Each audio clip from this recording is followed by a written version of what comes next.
10 principes bibliques sur l'argent que tu dois savoir.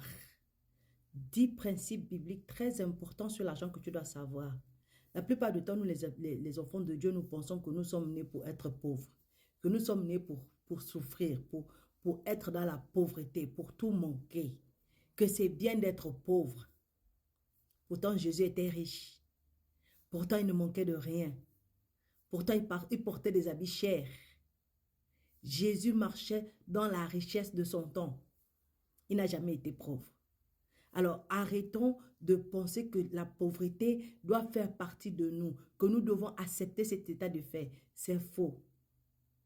Je vais te donner 10 principes bibliques sur la richesse, sur l'argent, sur les finances que tu dois savoir pour prospérer. Le premier principe, c'est reconnaître que tout vient de Dieu. Tout vient de Dieu. Ça ne vient pas de la terre, ça ne vient pas de la mer, ça ne vient pas des hommes, ça vient de Dieu. Et si tu es un enfant de Dieu et que tu es héritier avec Jésus-Christ du royaume des cieux, sois-en sûr que Dieu, il est capable de te donner au-delà de tout ce que tu peux penser, tout ce que tu peux imaginer, tout ce que tu peux désirer, tout ce que tu peux vouloir. Dieu est capable de le faire. Alors voilà le premier principe. Il faut savoir que tout vient de Dieu. Pourquoi? Deutéronome chapitre 8, verset 17 à 18 nous dit: « Garde-toi de dire en ton cœur, ma force et la puissance de ma main m'ont acquis ces richesses. Souviens-toi de l'Éternel ton Dieu, car c'est lui qui te donnera de la force pour les acquérir, afin de confirmer, comme il le fait aujourd'hui, son alliance qu'il a jurée à tes pères. » Chronique chapitre 29, verset 10 à 17 dit: « David bénit l'Éternel en présence de toute l'assemblée. Il dit: béni sois-tu d'éternité en éternité, Éternel, Dieu de notre Père Israël. À toi, Éternel, la grandeur, la force et la magnificence, l'éternité et la gloire, car tout ce qui est au ciel et sur la terre t'appartient à toi. Éternel, le règne, car tu t'élèves souverainement au-dessus de tout. C'est de toi que viennent la richesse et la gloire. C'est toi qui domines sur tout. C'est dans ta main que sont la force et la puissance. Et c'est ta main qui a le pouvoir d'agrandir et d'affermir toutes choses. Maintenant, ô notre Dieu, nous te louons et nous célébrons ton nom glorieux. Car qui suis-je et qui est mon peuple pour que nous puissions te faire volontairement ces offrandes? Tout vient de toi. Et nous recevons de ta main ce que nous t'offrons. Nous sommes devant toi des étrangers et des habitants comme tous nos pères. Nos jours sur la terre sont comme l'ombre et il n'y a point d'espérance. Éternel notre Dieu, c'est de ta main que viennent toutes ces richesses de nous que nous avons préparées pour te bénir, pour te bâtir une maison à toi, à ton saint nom, et c'est à toi que tout appartient.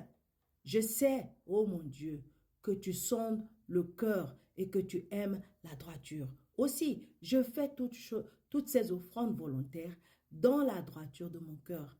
Et j'ai vu maintenant avec joie ton peuple qui se trouve ici t'offrir volontairement ces dons. En fait, la leçon ici, c'est quoi? C'est que nous devons savoir que le trésor dans le ciel, le trésor de Dieu dans le ciel, ça nous appartient. C'est à notre disposition.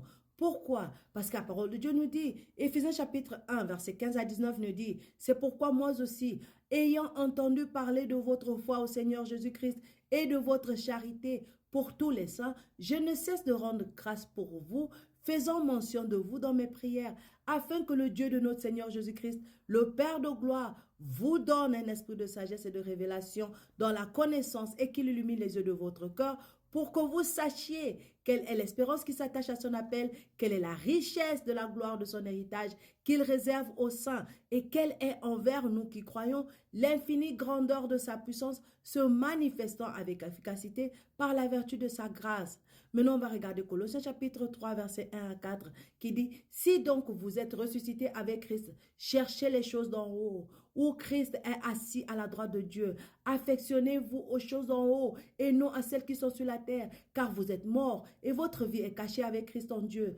Quand Christ, votre vie, paraîtra, vous paraîtrez aussi avec lui dans la gloire. » Ces deux textes Dans ces deux textes, il s'agit d'un commandement donné sous forme d'exhortation. Chercher et affectionner. Ces deux impératifs sont des moyens pour nous permettre de ne plus vivre en deçà de ce que nous pouvons avoir ou en deçà de ce que Dieu a prévu pour nous, ou en deçà de ce que Dieu veut pour nous. Tout ce que Jésus a déclaré est digne d'être reçu, car c'est la vérité. Dieu a toujours prévu de donner le meilleur à ses enfants. Dès le commencement, dans l'Éden, Dieu a prévu le meilleur pour Adam et Ève. Et quand le péché est intervenu, Dieu ne s'est pas résolu à laisser l'homme dans sa misère. Bien au contraire, il a donné son Fils unique Jésus afin qu'il accomplisse son plan rédempteur pour nous.